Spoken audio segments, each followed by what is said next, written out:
नाज़रीन आदाब, आईने हिंद से मुताल्लिक़ ख़ास प्रोग्राम इंसाफ का दरवाज़ा में आपका तहे दिल से खैर मक़दम करता हूँ। मैं आपका मेज़बान अतहर सईद। नाज़रीन, हमारा आज का मौजू है अक़लियतों के हुकूक़।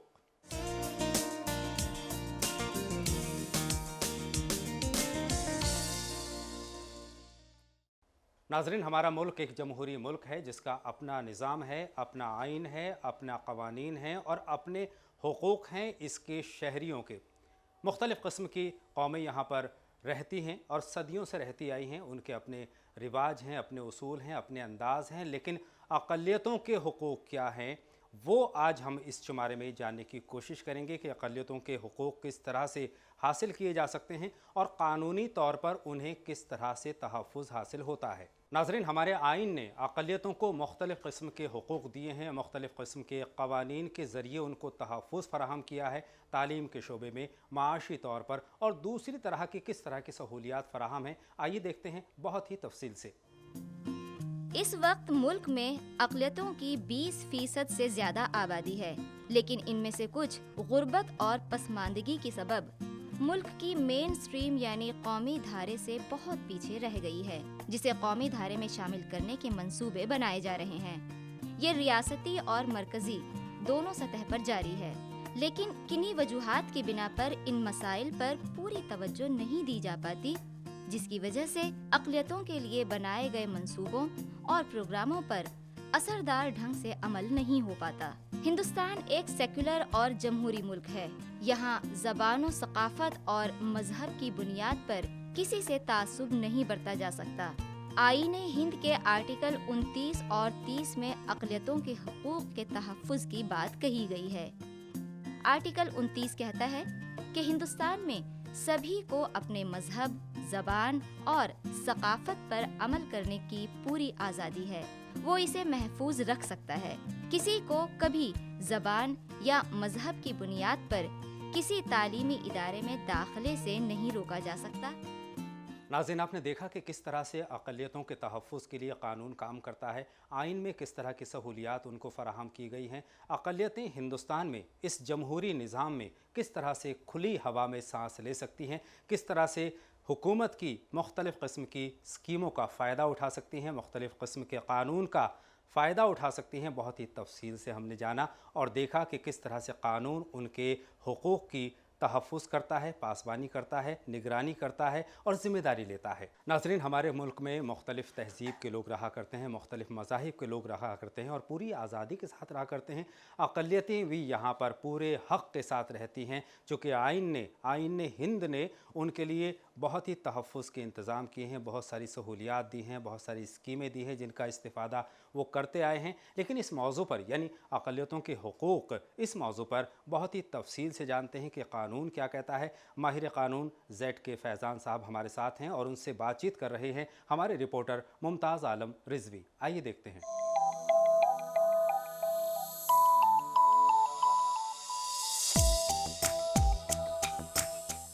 अक़लियतों के मसाइल पर हमारा प्रोग्राम जारी है। इस सिलसिले में हम बात करने के लिए आज जेड के फैज़ान साहब के साथ मौजूद हैं।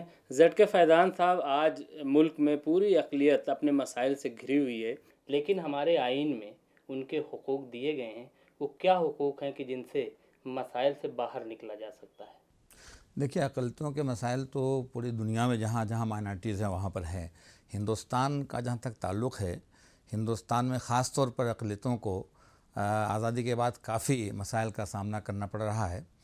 हिंदुस्तान का जो आइन बना और उसमें 1950 में नाफिज़ हुआ, तो उसमें बुनियादी तौर पर जो फंडामेंटल राइट्स हमारे हैं वो तो सारे सिटीज़न्स के लिए हैं, लेकिन अक़लियतों के लिए ख़ास तौर पर आर्टिकल 29 और 30 कॉन्स्टिट्यूशन में रखा गया है। आर्टिकल 29 में और 30 के अंदर उनके कल्चरल और लिंग्विस्टिक जो मसाइल हैं उनसे नबरदाज़मा होने के लिए, और दूसरी है कि एडमिशन्स वगैरह में कोई जो 29 का जो दूसरा हिस्सा है उसमें एडमिशन्स वगैरह में कोई प्रॉब्लम ना हो, मतलब रिलीजन की बुनियाद पर, कास्ट की बुनियाद पर, रेस की बुनियाद पर आप किसी को मना नहीं कर सकते। जो इंस्टीट्यूशंस हैं और 29 का जो 1 है उसमें ये है कि कल्चरल जो माइनॉरिटीज़ हैं, लिंग्विस्टिक माइनॉरिटीज़ हैं, उनको अपने राइट्स को प्रिजर्व करने का पूरा पूरा हक हासिल है, नंबर 1। नंबर 2, आर्टिकल 30 जो है उसके अंदर ख़ास तौर पर ये लिखा हुआ है, उसकी जो लैंग्वेज है एग्जैक्टली वो ये है कि the minority shall have the right to establish and administer the educational institutions of their own choice. और दूसरा जो उसका क्लास है 30 का, आर्टिकल 30 का 2 क्लास, उसमें यह है कि जब सरकार इन अदारों को इमदाद देगी तो इस बुनियाद पर कोई डिस्क्रिमिनेशन नहीं करेगी कि ये अदारे जो हैं वो किसी अक़लियत के हैं, चाहे वो रिलीजियस माइनॉरिटी हो, चाहे लिंग्विस्टिक माइनॉरिटी हो, चाहे किसी तरह की माइनॉरिटी हो, कोई इम्तियाज़ उसमें नहीं बरता जाएगा। तो ये जो 2 आर्टिकल्स हैं, आर्टिकल 29 और 30, बुनियादी तौर पर एक्सक्लूसिवली अक़लियतों के लिए हैं और अक़लियतों को इससे बहुत प्रोटेक्शन मिला हुआ। अलग बात है कि अभी जो आर्टिकल 30 है उसका एक तरह से अलीगढ़ के ताल्लुक़ से, जो अलीगढ़ यूनिवर्सिटी का मसला कोर्ट के सामने आया और जो इंटरप्रिटेशन हुआ अज़ीज़ बादशाह केस में, और उसके बाद फिर वो आर्टिकल 30 अज़ीज़ बादशाह केस में जो कुछ भी आया था और यूनिवर्सिटी का अक़लती किरदार वो ख़त्म हो गया था, तो एक लंबी लड़ाई अलीगढ़ के लोगों ने लड़ी और 15-16 साल की लड़ाई के बाद जो है 1980 में पार्लियामेंट में अलीगढ़ मुस्लिम यूनिवर्सिटी अमेंडमेंट एक्ट आया, बिल आया, पास हुआ, एक्ट बना, और उसमें हमने ये मान लिया, अक़लियतों ने ये माना, और मैं एक वकील की हैसियत से मानता हूँ कि वो जो अमेंडमेंट हुआ था दैट वाज सफिशिएंट। तो आज की तारीख़ में as per the constitution of India article 30 के अंदर कहना चाहिए वो अलीगढ़ मुस्लिम यूनिवर्सिटी माइनॉरिटी इंस्टीट्यूशन नहीं है। The matter is still pending in supreme court now, constitutional bench के सामने है और हम उम्मीद करते हैं कि जल्द आए। और हमने बल्कि कहा भी है वहाँ के वाइस चांसलर से और दूसरे एडमिनिस्ट्रेशन के लोग हैं कि भाई इसको कोशिश कीजिए और जल्दी से जल्दी इसको लगवाइए कोर्ट के सामने मेंशन करके, ताकि एक जो तलवार लटक रही है वो ख़त्म हो, एक चीज़ सामने आए। तो अगर वो आर्टिकल 30 का ये इंटरप्रिटेशन जो अलीगढ़ मुस्लिम यूनिवर्सिटी के केस में अगर मान लिया जाता है तो इसका मतलब ये होगा कि आप अदालतें तो कायम कर सकते हैं, इंस्टीट्यूशन कायम कर सकते हैं, लेकिन आप मॉडर्न इंस्टीट्यूशन जो अलीगढ़ मुस्लिम यूनिवर्सिटी की शक्ल में कायम नहीं कर सकते। इसलिए कि अज़ीज़ बादशाह केस के अंदर जो कहा गया था वो ये कहा गया था, जो हमने अभी लैंग्वेज आर्टिकल 30 की बताई कि the minority shall have the right to establish and administer, तो उसमें उन्होंने कह दिया कि चूँकि अक़लियतों ने इसको इस्टेब्लिश नहीं किया है therefore they have no right to administer. अब वो एक हुआ ये कि जो डिक्शनरी में माने उन्होंने देखे, नटशेल में उसका जजमेंट ये था, तो इस्टेब्लिश के माने उन्होंने 14 माने लिए, to found, to create, to start, to settle, extra.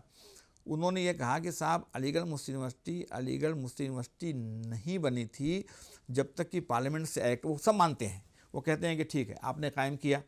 Z के फैज़ान साहब, अभी हम अलीगढ़ मुस्लिम यूनिवर्सिटी के ताल्लुक़ से बात कर रहे थे। ज़ाहिर है वो एक मिसाल है, लेकिन अगर हम पूरा हिंदुस्तान को देखें, पूरे हिंदुस्तान को देखें, तो वो अपने हुकूक़ का फ़ायदा नहीं उठा पाते, चाहे वो कानूनी एतबार से हो, चाहे ये हुकूमती सतह पर हो।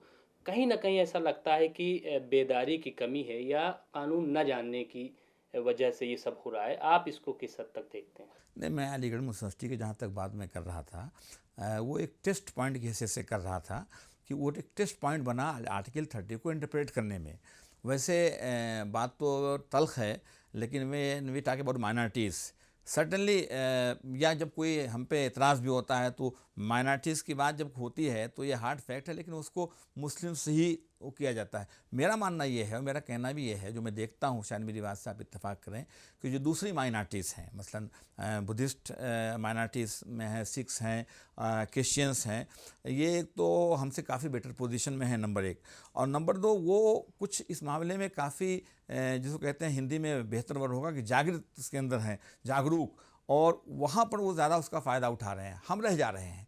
तो मुसलमानों के ताल्लुक़ से मेरा कहना ये है कि मुस्लिम ऑर्गेनाइजेशंस जो हैं उनको आगे आना चाहिए और उनको माइनॉरिटीज़ राइट्स के लिए जो कॉन्स्टिट्यूशन ने साइन किए हैं उनके लिए लड़ना चाहिए, ये मेरा कहना है। सच्चर कमेटी की रिपोर्ट जो सामने आई उसके बाद से कहीं ना कहीं ऐसा लगता है कि अक़लियतों में बेदारी पैदा हुई है, वो अपने हुकूक़ को लेने के लिए आगे बढ़ रहे हैं और हुकूमत भी इसमें ताउन कर रही है। आपको क्या लगता है कि कुछ चेंज आया है? नहीं, चेंज तो बहुत कुछ आया है, सर्चर कमेटी के रिकमेंडेशंस कोई नई नहीं है, ना कोई इसमें नई बात कही गई, फ्रेंकली स्पीकिंग। लेकिन क्या है कि एक कमेटी जो गवर्नमेंट ने बनाई थी, उस कमेटी ने एक रिपोर्ट दे दी और कमेटी ने कह दिया कि मुसलमान कहाँ पर खड़े हैं। मुसलमानों के बारे में दलितों से बहुत पीछे हैं, दलितों से बहुत पीछे हैं। मैं तो आपसे अर्ज़ कर दूं कि मैं बहुत इस जुमले से इत्तेफाक नहीं करता, लेकिन ये है कि अगर हम खड़े नहीं हुए और हमने कोशिश नहीं की, आगे नहीं देखा, तो हम दलितों से बहुत पीछे चले जाएंगे। हम तो खाली माकलतियों के ताल्लुक़ से मैं अलीगढ़ में उस दिन था तो मैंने ये बात कही कि तकदीर शिकन क़ुव्वत बाकी है भी उसमें, नादा जिसे कहते हैं तकदीर का ज़िंदानी। तो लेकिन यह कि उसने बेनकाब किया और उसकी रिपोर्ट आने के बाद, चूँकि सरकार की अपनी रिपोर्ट थी, सरकार ने उसमें काफ़ी स्टेप्स लिए और मैं समझता हूँ ले रही है, और उसको बेस बना करके हम लड़ भी रहे हैं। उससे बड़ा हमको फ़ायदा पहुँच रहा है, इसमें कोई दो राय नहीं। ये माइनॉरिटी कमीशन और माइनॉरिटी मिनिस्ट्री भी कायम की गई है, तो क्या इस मिनिस्ट्री के क़याम में कहीं ना कहीं हमें जो आइन में हुकूक मिले हैं वो हिस्सा भी शामिल है, और इस मिनिस्ट्री के कायम होने से अक़लियतों के किस तरीके से हुकूक मिल रहे हैं या इससे क्या फ़ायदा होगा? मेरे ख्याल में यकीनन जब माइनॉरिटी मिनिस्ट्री नहीं थी तो आदमी इधर उधर भटकता फिरता था। जब से मिनिस्ट्री कायम हुई है, अब ठीक है कोई डिपार्टमेंट नया बनता है और उसके बाद वो धीरे धीरे उसमें कमियां रहती हैं, तो कोई दूसरा जब टर्म आता है तो कुछ उसमें चेंजेस आते हैं। तो इस तरीके से मेरा अपना ख्याल है कि माइनॉरिटी मिनिस्ट्री जो है वो अब धीरे धीरे इफेक्टिव हो रही है, और जो अभी के रहमान ख़ान को बनाया है तो मैं समझता हूँ एक अच्छी चॉइस है, और वो काफ़ी इस मामले में पहले भी फाल रहे हैं और माइनॉरिटी के ताल्लुक़ से इश्यूज़ उठाते रहे हैं, लड़ते भी रहे हैं। तो मैं समझता हूँ कि माइनॉरिटी एक अच्छे शख्स का इंतखाब हुआ है और वो अच्छा काम इसमें करेंगे, और मैं देख रहा हूँ कि कर भी रहे हैं वो। फैज़ान साहब, एक चीज़ और वो शायद आखिरी हो कि जिस तरीके से हम गुफ्तगू कर रहे थे कि पूरे हिंदुस्तान में किस तरीके से अक़लियत अपने मसाइल में घिरी हुई है, मैं ये जानना चाहता हूँ कि आप किस तरीके का पैगाम पूरे कौम को, पूरी अक़लियत को देना चाहेंगे कि वो अपने हुकूक़ को जानें, अपने हुकूक़ को हासिल करें ताकि वो अपने मसाइल से निकल सकें? क्या पैगाम देना चाहेंगे? देखिए, अक़लियतों के ताल्लुक़ से जब बात होती है तो ये बात सही है कि आर्टिकल 29 और 30 में एक्सक्लूसिवली माइनॉरिटीज़ के लिए ये बात रखी गई है हिंदुस्तान का जो आइन है, कॉन्स्टिट्यूशन ऑफ इंडिया के अंदर। लेकिन जो पूरा फंडामेंटल राइट्स है वो भी सभी के लिए है, अक़लियतों के लिए भी है। तो इस मुल्क में अक़लियतों को ये बात ख़ास तौर पर याद रखनी चाहिए कि वो उनका राइट तो दिया हुआ है, लेकिन उनको कहीं पर किसी भी अख्तियार से उनको रोका नहीं गया है। जो हमारे दूसरे अक्सरियत के जो भाई हैं, उनके जो अख्तियारात हैं वही हमारे अक़लियत भाइयों के भी हैं। तो एक तो ये समझ लें कि जो उनके अख्तियारात हैं वो हमारे अख्तियार हैं, और पूरे हिंदुस्तान के शहरी के हुकूक बराबर हैं। इसका प्रोटेक्शन जो है आर्टिकल 14 में दिया हुआ है, आर्टिकल 19 में दिया हुआ है, आर्टिकल 15 में दिया हुआ है, 21 में दिया हुआ है, और 25, 26, 27, 28 ये जो आर्टिकल्स हैं इनमें मज़हब के ताल्लुक़ से पूरी फ्रीडम है। चाहे वो अगर फ्रीडम ना होती तो फिर अक़लियत अक्सरियत की बात नहीं है। हिंदू मज़हब को भी आज़ादी है, मुसलमान को भी आज़ादी है अपने मज़हब पे चलने की, अपने मज़हब को के बात करने की, अपने मज़हब की गैदरिंग करने की, मतलब जहाँ पर कोई जो प्रदर्शन वगैरह होते हैं तमाम चीज़ों के लिए। आर्टिकल 29 और 30 तो ख़ास तौर पर अक़लियतों के लिए है, जिसमें उनके यह है कि मज़हब की बुनियाद पर, रेस की बुनियाद पर, कास्ट की बुनियाद पर, सेक्स की बुनियाद पर कोई वो इम्तियाज़ नहीं बरता जाएगा, और न कि एडमिशन में। और ये जो आर्टिकल 30 है इसके तहत कि अपने अदारे कायम कर सकते हैं, चला सकते हैं, तालीम में आगे बढ़ सकते हैं। तो ज़रूरत जो बुनियादी तौर पर है, ये जो NGOs हैं उनको बुनियादी तौर पर ये काम करना चाहिए कि लोगों को ये बताएं कि भाई ये जो अख्तियार आपका है इसका आप पूरा फ़ायदा उठाइए, और कहीं पर कोई रुकावट आपके लिए नहीं है। आप अक़लियत होने के वजह से एहसास से कमतरी के शिकार ना हो, बल्कि बराबर आप करें। ठीक है, कुछ लोग हिंदुस्तान में इस तरह की बात करते हैं, माइनॉरिटी और मेजॉरिटी अपने पॉलिटिकल मुफाद के लिए, इसलिए कि वो अपनी रोटी वहाँ सेकना चाहते हैं। लेकिन वाक़या यह है कि हिंदुस्तान का आइन की नज़र में सब के सब बराबर हैं। हिंदुस्तान के आइन का जो प्रीएम्बुल था, प्रीएम्बुल में इत्तेफाक से जब वो हिंदुस्तान का कॉन्स्टिट्यूशन बना तो उसमें था कि हिंदुस्तान जो है एक सॉवरेन और डेमोक्रेटिक कंट्री होगा। उसके अंदर सेकुलर और सोशलिस्ट मौजूद नहीं था। लेकिन 42वां अमेंडमेंट जो है 1976 में किया गया, और आज हिंदुस्तान का जो कॉन्स्टिट्यूशन का जो प्रीएम्बुल है उसमें सेकुलर और सोशलिस्ट, ये दोनों जोड़ दिया गया है कि हिंदुस्तान अब एक डेमोक्रेटिक, सोशलिस्ट, सेकुलर और रिपब्लिक होगा। फैज़ान साहब, ज़ाहिर है कि हम अक़लियतों के हुकूक़ पर बात कर रहे थे और आपने जो भी जवाबात दिए हैं वो बहुत काबिल क़द्र, काबिल गौर हैं और हमें उम्मीद है कि आपके जवाबात से पूरी कौम, पूरी अक़लियत फ़ायदा उठाएगी और वो अपने हुकूक़ को जानेगी और उस पर अमल करेगी ताकि वो अपने हुकूक़ को हासिल कर सके। बहुत बहुत शुक्रिया। ये थे ज़ेड के फैज़ान साहब जो हमसे बात कर रहे थे अक़लियतों के हुकूक़ पर। ज़ाहिर है कि इस प्रोग्राम से हमारे नाज़रीन को और अक़लियतों को मुफ़ीद फ़ायदा होगा। तो नाज़रीन, देखा आपने गुफ्तगू के तहत जनाब ज़ेड के फैज़ान साहब से हमारे रिपोर्टर की ये गुफ्तगू, जिसमें बहुत ही तफसील से माहिर क़ानून बता रहे थे कि अक़लियतों के हुकूक़ क्या हैं और उन हुकूक़ का इस्तेमाल अक़लियतें किस तरह से कर सकती हैं। लेकिन नाज़रीन, इतना सब कुछ जान लेने के बाद, समझ लेने के बाद, यानी माहिर क़ानून ने जो बात की वो हम तक पहुँची, हमारी बहुत सारी बातें आप तक पहुँची और हमने बहुत बारीकी से और गहराई से जाना कि अक़लियतों के हुकूक़ क्या हैं। लेकिन अभी भी बहुत सारे सवाल हमारे जहन में बाकी हैं अक़लियतों के हुकूक़ के सिलसिले में कि किस तरह से उन हुकूक़ का हम इस्तेमाल कर सकते हैं आईन हिंद के दायरे में, उसकी रोशनी में। और बहुत सारे सवाल हमारे क़ानून के उन तालिबे इल्मों के जहन में भी हैं जो कि इस वक्त क़ानून की पढ़ाई में मशगूल हैं, मसरूफ़ हैं, लेकिन उनके सवालात के जवाब दे रहे हैं सीनियर एक्सपर्ट, सीनियर एडवोकेट्स। आइए जानते हैं कि उनके क्या सवाल और क्या हैं उनके जवाबात।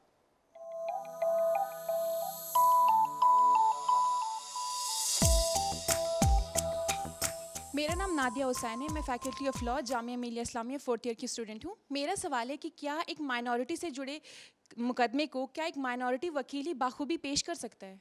मैं नहीं समझता ऐसा कि किसी माइनॉरिटी कम्युनिटी को बिलोंग करने वाले कोई लॉयर ही किसी माइनॉरिटी के इशू को बेहतर तरीके से कोर्ट में पेश कर सकता है।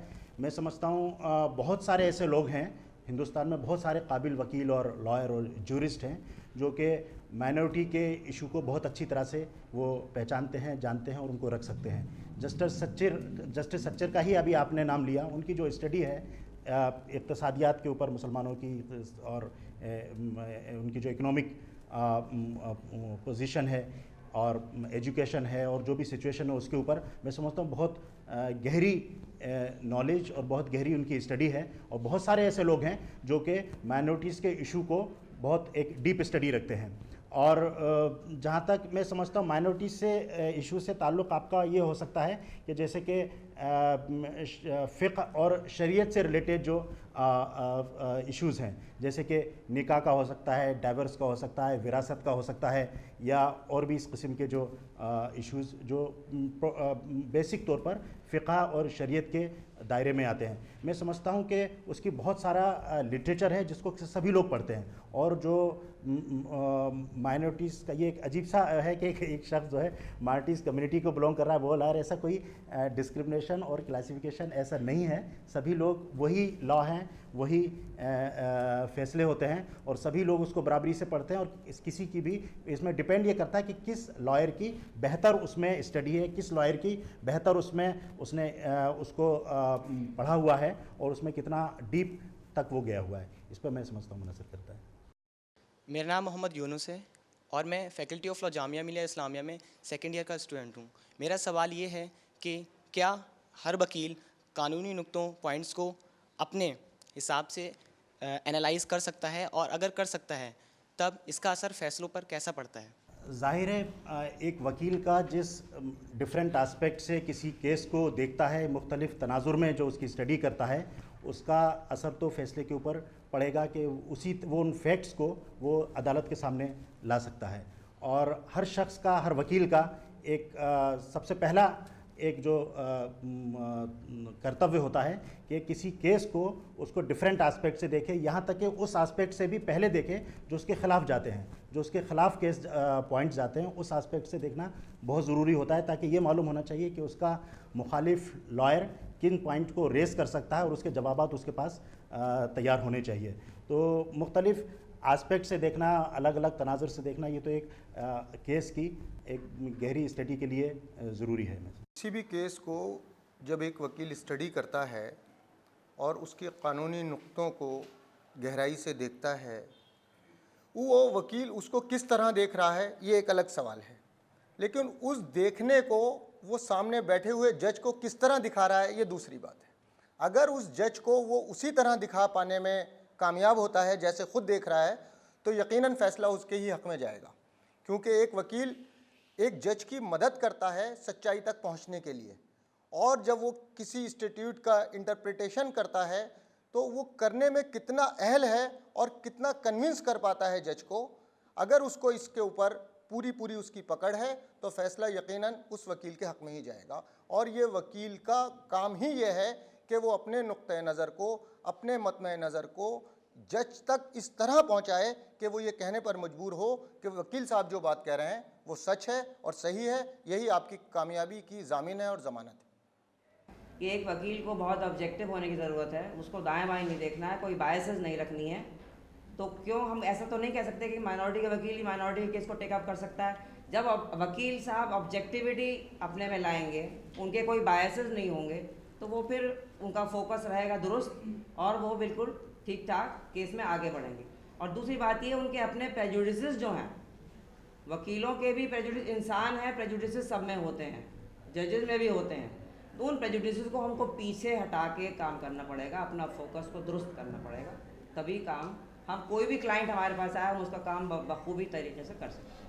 तो नाजरीन, रूबरू के तहत अभी आपने देखा कि किस तरह से सीनियर एडवोकेट्स जवाब दे रहे थे कानून के तालिब इल्मों के अक़लियतों के हुकूक इस मौजू पर। नाजरीन, आज हमने बात की अक़लियतों के हुकूक की, बहुत तफसील से जाना कि हमारे हक़ क्या हैं, यानी अक़लियतों के हुकूक क्या हैं, कानून उन्हें किस तरह का तहफ़्फ़ुज़ फ़राहम करता है और किन किन बारीकियों को महसूस करके, जान करके हम फ़ायदा उठा सकते हैं, अपना हक़ हासिल कर सकते हैं। तो नाज़रीन, ये था इंसाफ का दरवाज़ा का आज का शुमारा, जिसमें हमने बात की अक़लियतों के हुकूक की। आइंदा शुमारे में एक नए मौजू के साथ आपसे फिर होगी मुलाकात। तब तक के लिए इजाज़त दें।